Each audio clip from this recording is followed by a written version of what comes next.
Muraho neza bene data, turabashuhuje tubifurije kugubwa neza, Uwiteka abahire cyane. Uyu mwanya tunejejwe no kugaruka muri studio ku byigisho byiza twigira kuri iyi channel. Nitwa Upigize Jean Pierre, ndi kumwe na bene data batumirwa, mushiki wacu ndetse na mwene data. Reka tubakire babasuhuze maze dukomeze n'ibyigisho byacu uko byateganiye. Karibu duhere hano ku mushiki wacu. Nitwa Mukanditiye Rusi Manuel Direnes. Karibu mwene data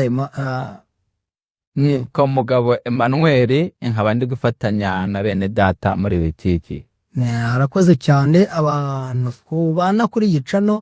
Niba mubyibuka neza mwibuke ko Mukanditiye Rusi yaradufashije mu cyigisho cya kane kitubwiye ngo kwita ku mbabazi z'Imana, ndetse na mwene data mugabo badusobanuriye cyane neza iby'ubuhanuzi bwa Hosea. Mu cyigisho cyasozaga iby'ubuhanuzi bwa Hosea, abo bahanuzi batero twabigiyemo byinshi, baradufashije rero mukuri. N'ubu rero baragarutse ngo badufashe mu cyigisho cya 9 kitubwira ngo tuzi icyo gukora. Ngiye kukiga. Mbere rero yuko tukiga, reka tubanze dusabe mwene data mugabo Emmanuel asenga Imana maze nifurangiza dukomeze n'igigike rya.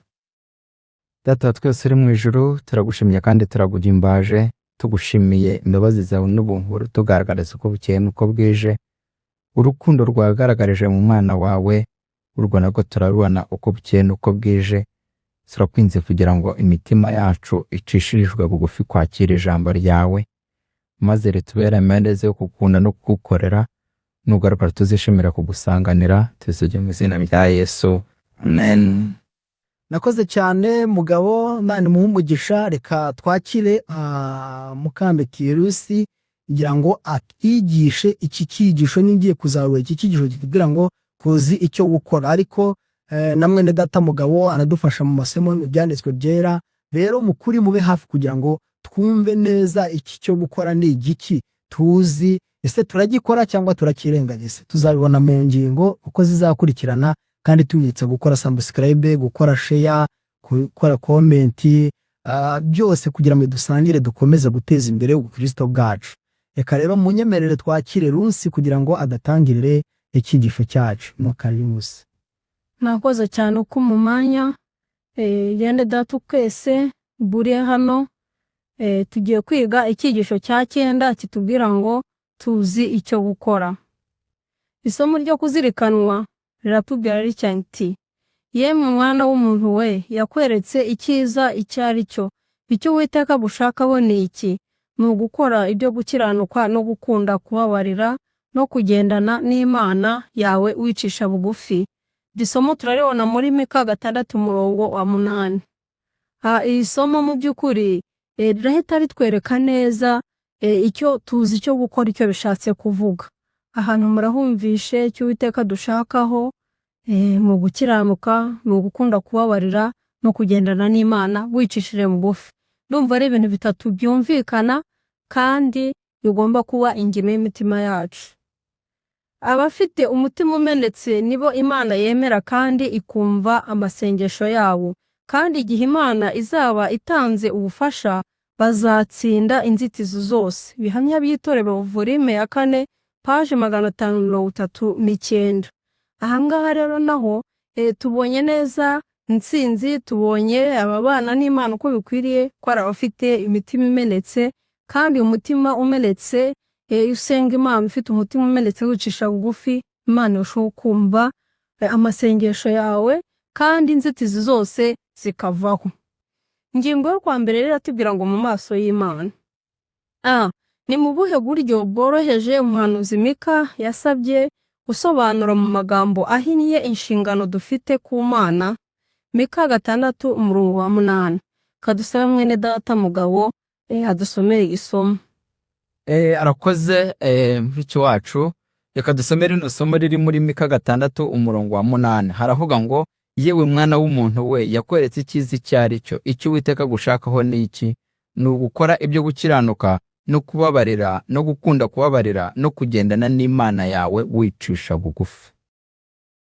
Urakoze cyane. Iri somo ndumva rero twongeye kurisubiringwamo cyane kugira ngo turitekerezeho icyo Imana idushakaho.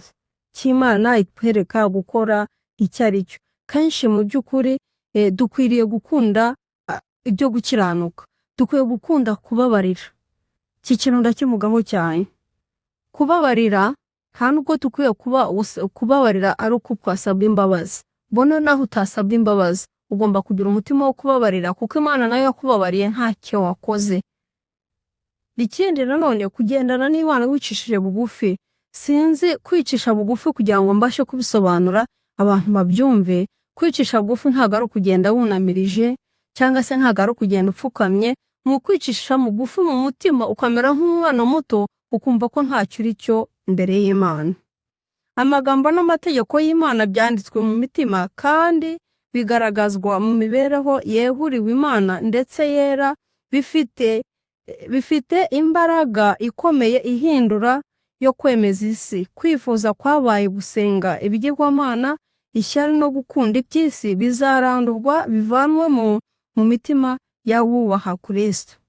Mu by'ukuri rero, iyo umuntu yicisha bugufi, ishyari yo gukunda iby'isi birarandurwa. Kenshi ukunda kumva abantu bavuga ngo kamere ntivaho, kamere. Umuntu ufite Kristo kamere irahinduka. Tubyumve neza, tubitekerezeho neza, twumve ko nta kimana idahindura. Umuntu wagereye Kristo ubuzima bwe bwose birahinduka. Kuri B haratubwira ngo ni gute twibutswa ko tugomba gukomeza kuba indahemuka ubudakebakeba. Iri somo turabona muri Mika 6:11. Mwene data nahona hadusomere twumve. 11 ngira ngo igice cyo ni cya kindi, reka dusome kumva ukuntu havuga. Haravuga ngo abafite iminzani beshya n'uruhago rurimo ibipimisho bihenda, mbese bantunganira. Urakoze cyane. Aha rero nk'uko turi gukomeza kubona neza ko mu maso y'Imana, cyigishe turi mu maso y'Imana, bene data mudukurikiye, bene data turi kumwe hano, mu maso y'Imana nta hantu Imana ihishwa. Na ya minzane dukoresha mu kazi, dupima, twiba abakiriya, ikintu cyose waba ugikora wiherereye, waba ugikora uryamye, waba ahantu waba uri hose, ushobora guhisha umugore wawe murarana, ushobora guhisha umwana wawe, ushobora guhisha buri muntu uwo ari wese mu bana, ariko Imana yo ntihishwa. Mu maso y'Imana nta gihishwa mu by'ukuri. Guteshwa kukuriho gato, guhindura gato ku by'Imana isaba, bitekerezwaho nk'aho bitari icyaha gikomeye mu gihe hagenderewe inyungu y'amafaranga cyangwa hirindwa igihombo. Nyamara icyaha ni icyaha, cyaba gikozwe n'umuntu utunze za miliyoni nyinshi cyangwa gikozwe n'usabiriza ku muhanda. Abantu bigwizaho utunzi binyuze mu nzira z'ibinyoma bazanira imitima yabo gucirwaho iteka. Aha tubyumve neza bene data rero, icyaha ni icyaha, kuko waba ungana wagikora uri umukire, wagikora uri umukene usabiriza ku muhanda, icyaha cyose ni icyaha mu maso y'Imana. Rero tukwiye kwirinda icyaha n'igisa nacyo, kuko hari ijisho ridasobwa rireba buri cyose ikintu dukora. Rero tuzi icyo gukora, mu ncamake turabyumvishe, ariko bene data nabo reka batwunganire turusheho kubyumva neza, aho turi wose tugiye dutinya ko Imana ireba ibyo dukora. Mwakoze. Arakoze cyane Rusi. Imana iguha umugisha. Tuzi icyo gukora.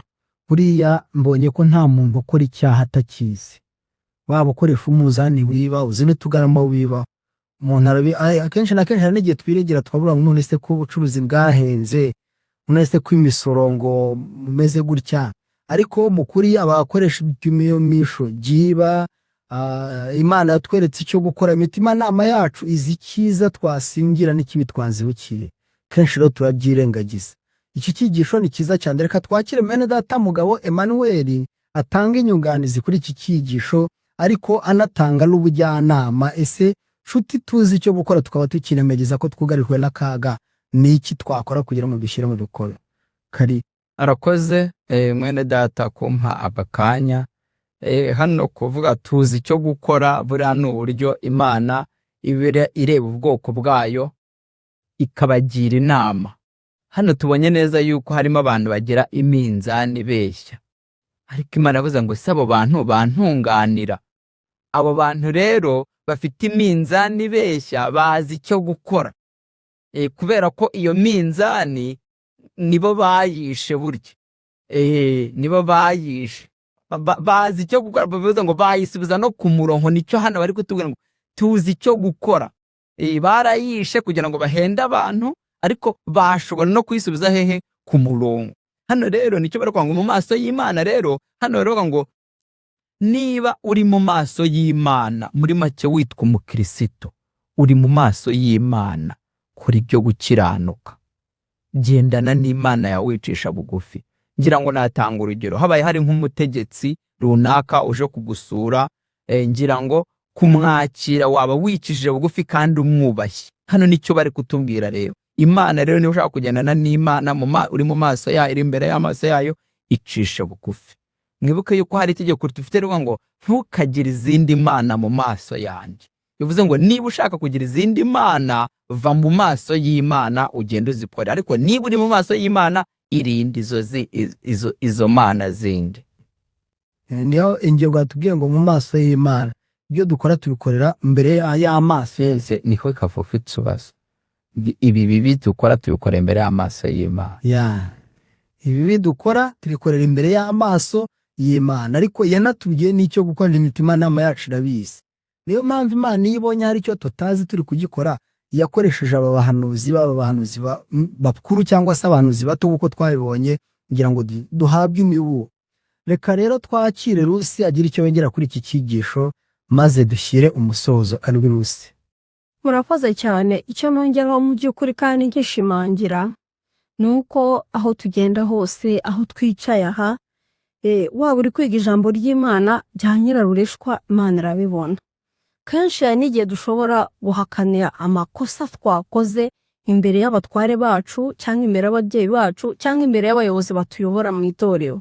Ariko kenshi tujye tumenya neza yuko Imana yo ibireba, kandi aho turi ari ahera.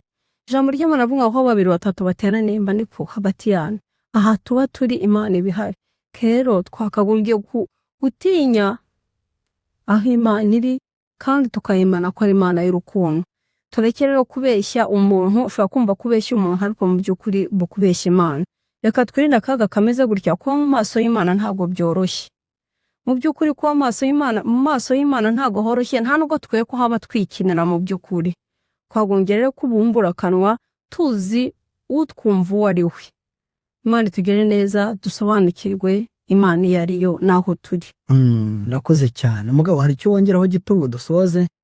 Kana nakongeraho gatoya, nuko nyine abantu bose muri make, ngira ngo mu Rwanda turi 99% ku bukristo. Bivuze ngo twese turi imbere y'amaso y'Imana. Hano rero Imana iratubwira ngo Imana yatweretse icyiza cyari cyo. Ndasaba Imana kugira ngo itubashishe kugikora, tugenda nayo twicishije bugufi, kandi tugire kubabarira, ndetse tugiremo ubuntu, bizadufasha kuba imbere y'amaso y'Imana tudakongowe n'urubwiza bwayo. Murakoze cyane. Reka tubashimire. Imana ibahe umugisha. Muradufashije cyane muri uku kudusobanurira uyu muhanuzi Mika, uko Imana yamuyuzemo, ibyo yagiye avuga. Imana ibahe umugisha cyane. Nawe tubana umunsi ku wundi, tubifurije guhirwa. Uwiteka abahe umugisha kandi ababere byose mu izina rya Yesu. Amen. Amen.